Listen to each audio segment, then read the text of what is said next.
د طالبانو د بهرنیو چارو وزیر امیر خان متقي تازه سفر ایران ته کړی دی. امیر خان متقي یو نوی پیغام هم افغان ولس او خبریالانو ته راستولی.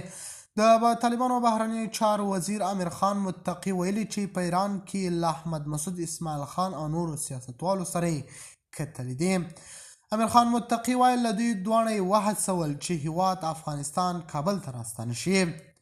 د خرابات ټي وي چینل درنو لیدونکو سلام، ستړي مشئ، وخت مو بخیر. هیله لرم چې جوړ او روغ به یې په سر کې یادونه کوم که خرابات ټي وي چینل مو نه وي سبسکرایب کړی، په درنښت سره خرابات ټي وي چینل سبسکرایب کړئ.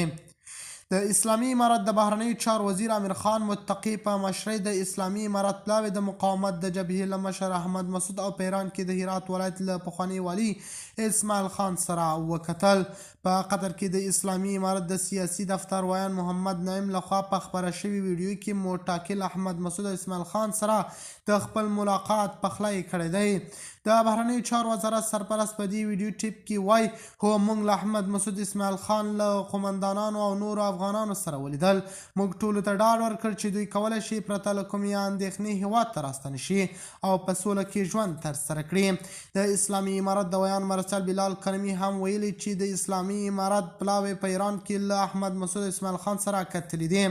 تهران د دغو خبرو کوربتوب کوي، په تاییدولو سره وایي چې افغان ډلو ښې خبرې وکړي. که څه هم د احمد مسعود په مشرۍ د مقاومت جبهې تر اوسه په دې اړه رسمي نظر نه دی څرګند کړی، خو دغې جبهې یو غړی حفیظ منصور هم دغه ناسته تایید کړې ده.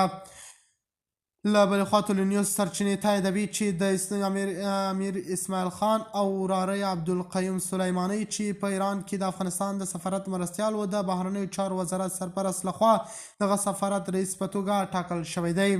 د خرابات ټي وي چینل درنو لیدونکو دا و زموږ ته د مهال چمتو کړی خبر د الله په امان تر بیا ښې چارې.